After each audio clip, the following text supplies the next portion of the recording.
Assalamualaikum. My name is Tareem Sami and I am from Okara.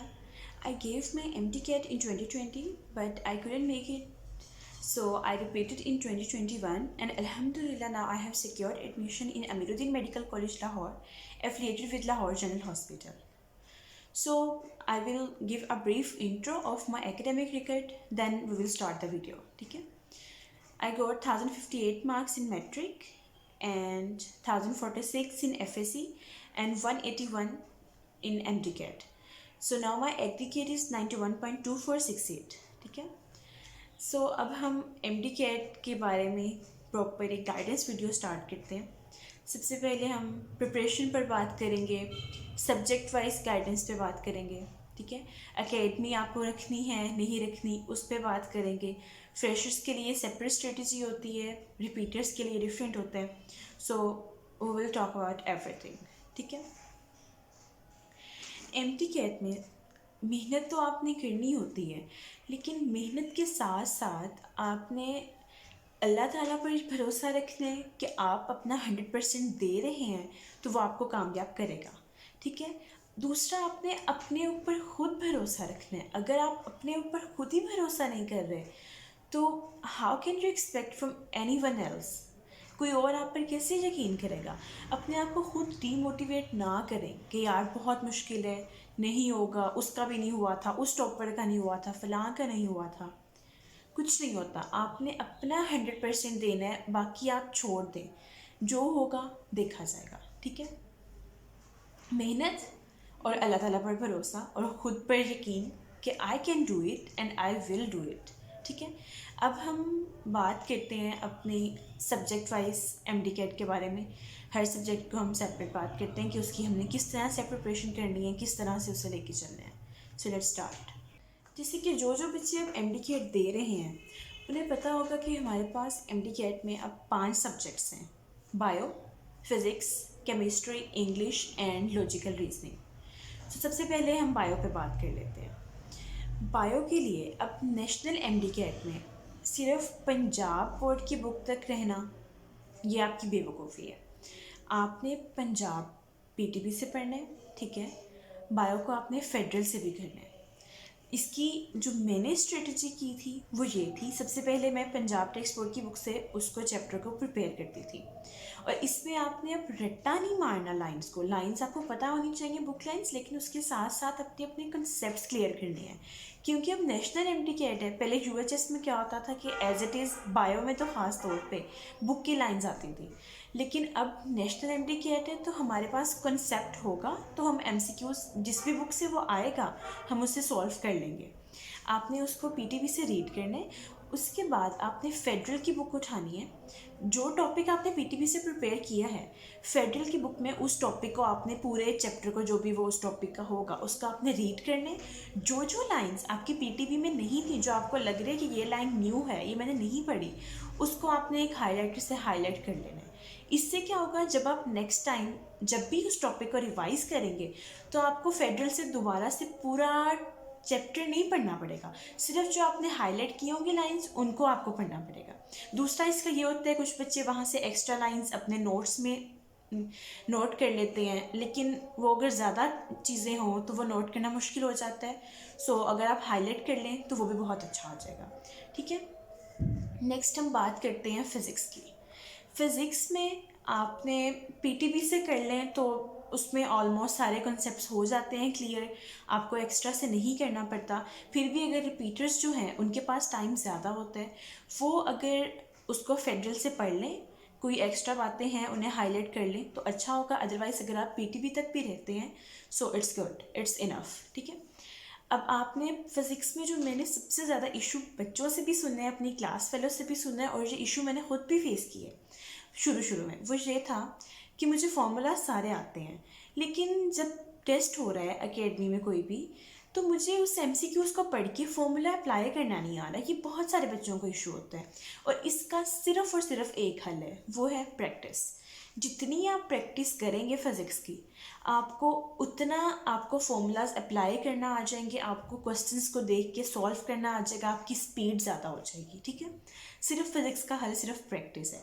पहले आपने formulas याद करने हैं, वो करना है याद, लेकिन साथ में प्रैक्टिस बहुत ज़्यादा ज़रूरी है।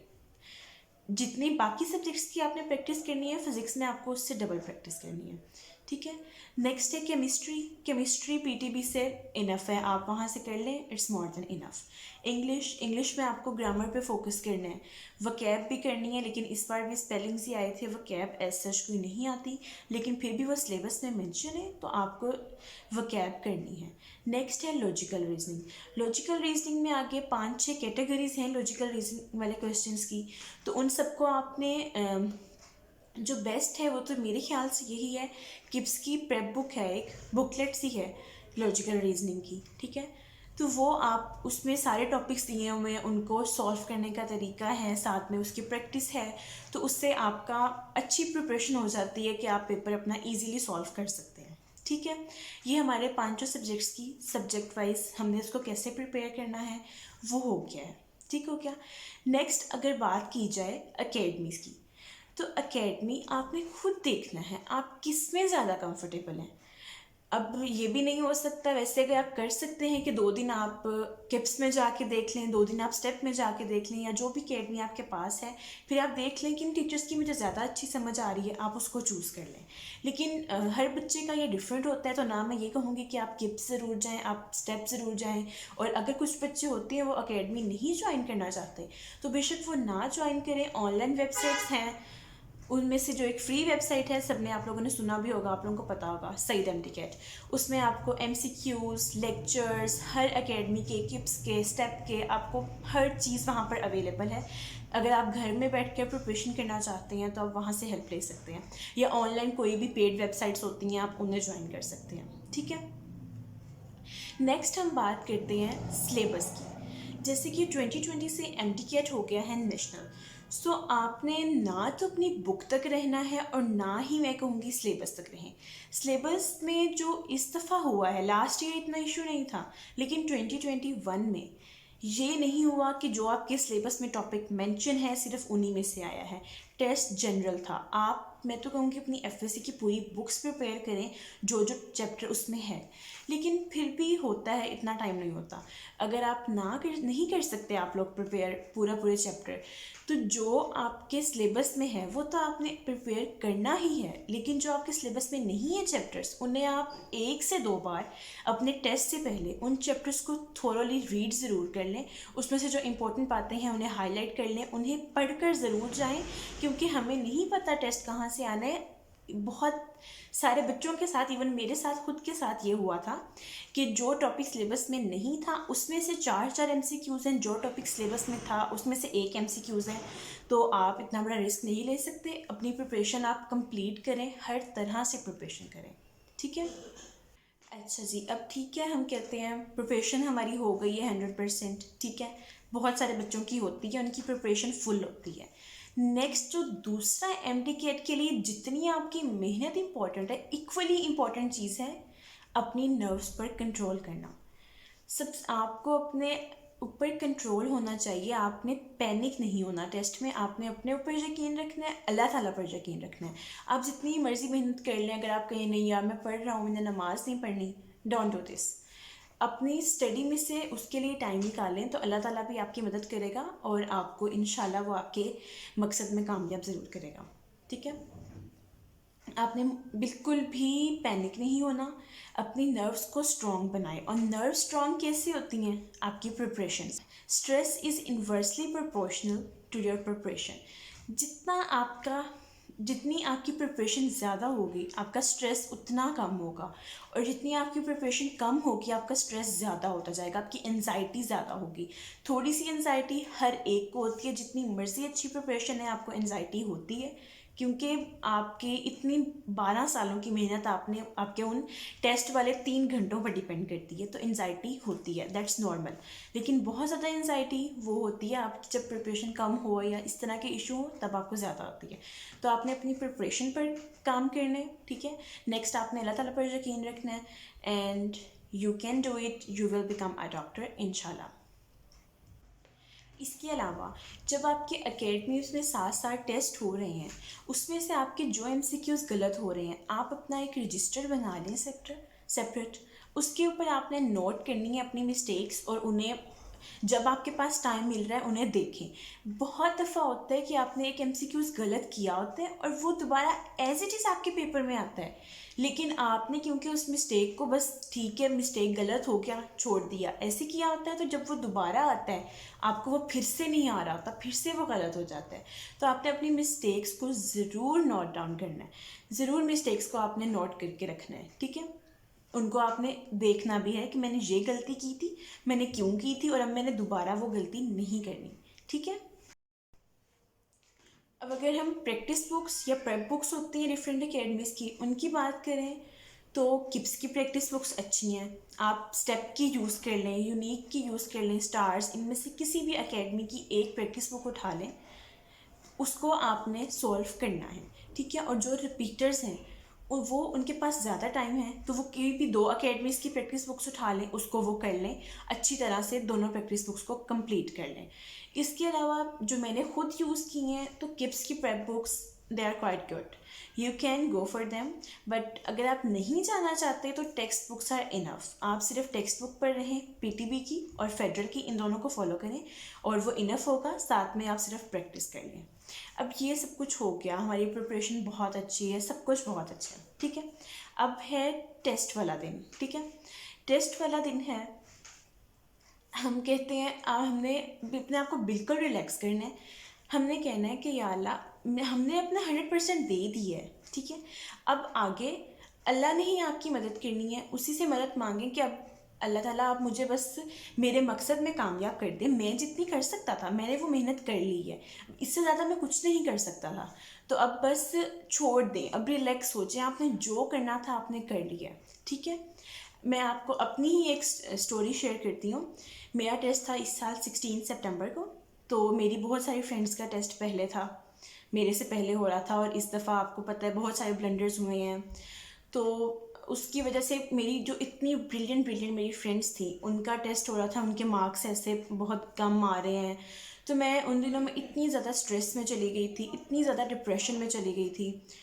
तो तब मेरी मामा ने मुझे कहा कि तहरीम, अगर तुम्हारी किस्मत में अल्लाह ताला ने लिखा है ना, तो कोई तुमसे नहीं छीन सकता, और अगर नहीं लिखा तो हम जो मर्ज़ी कर ले, वो तुम्हारी किस्मत में कोई ला के लिख नहीं सकता। तो अपनी मेहनत करो, दूसरों का सोच सोच के ना परेशान हो, आप बस अपनी करें, बाद में आप छोड़ दें। अगर आपकी किस्मत में है तो वो आपको मिल के रहेगा, ठीक है। ये होता है। और एक इसी तरह और मेरी जानने वाली एक बच्ची है, वो इस तरह दूसरे बच्चों का देख देख के इतना डिप्रेस हो गई, इतना डिप्रेस हो गई कि उसने अपना टेस्ट ही नहीं दिया, उसने एमडी कैट का टेस्ट मिस कर दिया, वो इतनी डिप्रेस्ड हो गई थी, ठीक है। और वही उसने नम्स का टेस्ट दिया, she got 139 out of 150 marks. So अगर उसकी प्रिपरेशन थी, अगर उसने वो टेस्ट दिया होता, वो इतनी ज़्यादा पैनिक ना करती, तो उसका एडमिशन इस साल होना था, ठीक है। तो आप बस रिलैक्स रहें, ठीक है। और इस दफ़ा ये है, इस साल से भी और नेक्स्ट ईयर भी यही होगा कि सब बच्चों का डिफरेंट डेज पे टेस्ट है। तो इसके लिए आप ये है कि आप अपनी जैसे ही रजिस्ट्रेशन पीएमसी ओपन करता है, अर्ली डेज़ में रजिस्ट्रेशन करवा लें, ताकि आपको अपनी मर्ज़ी की डेट सेलेक्ट करने को मिल जाए। और डेट बिल्कुल एंड पे जाके ना रखें, ना बिल्कुल शुरू में रखें। बिल्कुल एंड पे जैसे जैसे दिन गुजरते जाते हैं आपका स्ट्रेस बढ़ता जाता है। आप डेट नॉर्मल रख लें, 15 डेज़ के बाद 15 और 25 30 डेज़ के टेस्ट हैं, तो 15 और 22 इनके दरमियान में कोई भी रख लें। ज़्यादा शुरू में भी आप नहीं सही रहता और ज़्यादा एंड पे भी नहीं सही रहता, ठीक है। ये सब कुछ हो गया। एक और मुझे बात याद आ गई है, आपने किसी को फॉलो नहीं करना, आपने अपना कंफर्ट जोन फाइंड करना है कि मैं किस चीज़ में ज़्यादा कंफर्टेबल हूँ, कौन सा स्टडी स्केड्यूल मेरे ऊपर सूट करता है, कौन सा मेरे ऊपर नहीं सूट करता। ये नहीं है कि मेरी दोस्त रात को पढ़ रही है, वो दिन में सोती है तो मैंने भी रात को पढ़ना है, या वो दिन में पढ़ता है तो मैंने भी दिन में पढ़ना है। आप देखें आपका दिमाग किस टाइम पे ज़्यादा एक्टिव होता है, अपने प्रोडक्टिव आवर्स फाइंड करें।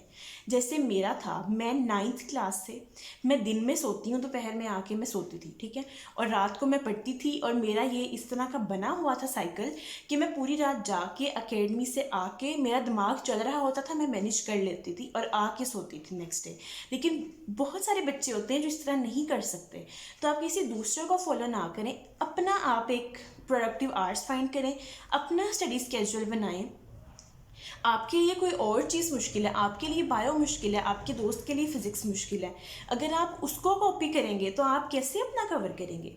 तो आपने अपना बनाना है, अपना स्टडी स्केड्यूल बनाना है कि क्या आपको सही रह रहा है। आपने अपने पढ़ने वाली रूटीन बनानी है कि मैं दिन में अच्छा पढ़ता हूँ या मैं रात को अच्छा पढ़ता हूँ, किस टाइम पे मैं ज़्यादा अच्छा पढ़ सकता हूँ। ठीक है, तो आपने उसको पढ़ना है, साथ साथ आपने नमाज़ें अपनी रेगुलरली पढ़नी है। ठीक है, और इंशाल्लाह आप अल्लाह ताला से बस दुआ करते रहे हैं और you will become a doctor, you can become a doctor.